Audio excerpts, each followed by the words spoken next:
Well, the full podcast of the Duchess Meghan's latest sit-down interview has now been released as she opens up about her business and social media fame. Let's get some more on this. Our entertainment editor, Peter Ford, is here. Hiya, Pete. What's the reaction online been like to this one?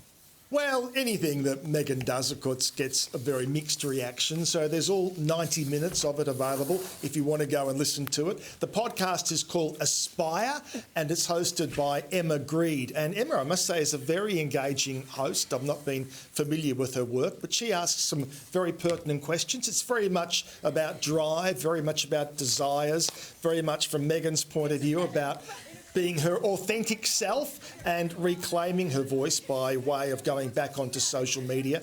And this has dropped just as she's about to relaunch the As Ever brand. Even though I think 2 weeks ago she was saying it was all resting, now suddenly she has an influx of new products and that's all about to be dropped in the next 48 hours. So this is all part of the hype leading up to that. So I'll play you this quite lengthy grab, but it is very much Meghan explaining why it is she's gone back onto social media and how she doesn't fear failing at all. Have a look.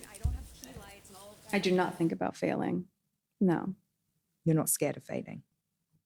Is anything actually a failure, ultimately? Because you're going to learn from it no matter what happens. But no, I feel confident in what I've been dreaming up for so long. I feel confident in the partner that I have.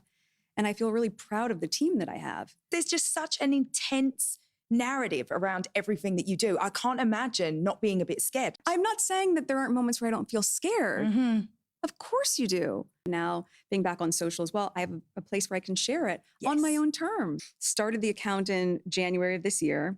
Was it only January? Yeah. Oh. The last time I was on social, Boomerang was around. Oh, Lord. It's been a minute. For me, it was a great way to get my voice back. Yeah, you have to. Get my voice back. 1,000,000%. Yeah, and that's really, it's my space and my channel for joy. That is the intention. So earlier this year, they employed a brand new PR team and their strategy seems to be very much to get out there, get your face out there more and more, do a lot more on social media. There's barely a day goes by that she isn't dropping something. So, yeah, she's bringing us joy. Thank you. Yeah, well, she's bringing us a lot of content too. And so thank you to us, a new PR team for that. Yeah, exactly. We'll always take her content. Yes. Let's move on. Someone who also generates some of his content of his own is Jason Isaacs. I love him from White Lotus. He's always spilling secrets that I don't think he's meant to be. What's he said now, Pete? Yeah, this is a real doozy. So he has confirmed that the entire cast of White Lotus Season 3 all got paid a flat fee of $61,000 per episode.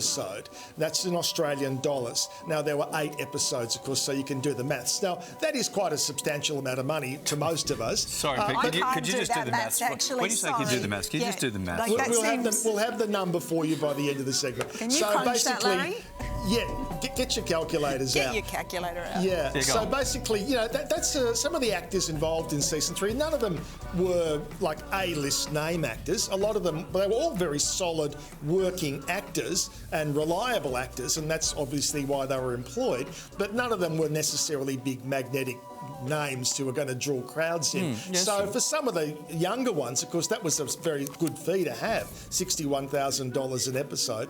And so, yeah, I'm not sure it was meant to be made public, but suddenly now we know that is what they all got. Have we got the final? Yes, we do. We do. It's just under $500,000 Australian. But the thing that got the most over the line was all the pad thai you could eat.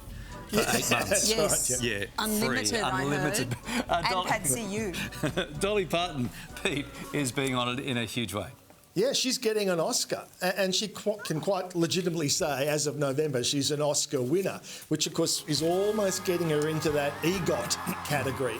Now, she's getting the Jean Hersholt Award, which is for people who work in the film industry, but then parlay that fame into doing great work in the world. And I don't think anybody could deny that Dolly Parton has done that. Now, because she's made a few very notable movies, but she's not first and foremost a movie star. But based on her fame, you know, she's done so many extraordinary things. I guess the best known one is probably getting the books into schools and libraries for kids to start reading. Millions and millions of books. You know, she wrote out a cheque for $1 million million when they needed some very fast funding for a COVID vaccine. Happy to do that. You know, when there is major bushfires in the area where she lives, you know, she gets out the checkbook. So she's constantly making a difference in the world. So no one's going to argue with Dolly getting that. At the special event in November, it's not actually part of the Academy Awards night, but they run a kind of highlights package from the night. The other person who's getting one is Tom Cruise. And nobody, again, I would suspect, can deny that Tom Cruise is one of the great movie stars of our lifetime. You know, for decades now he's been churning out great work, popular work, but not necessarily work that is going to get Oscars. And so he hasn't got much chance of really becoming an EGOT, I might add. But nonetheless, for all he's done, and particularly in the area of stunt work, and they did cite that when they were announcing that he would be getting one in November as well. So Tom Cruise, an Oscar winner as of November. Yeah, services to running alone would be, That's right. you know, something he could be awarded for. point. Thanks for that.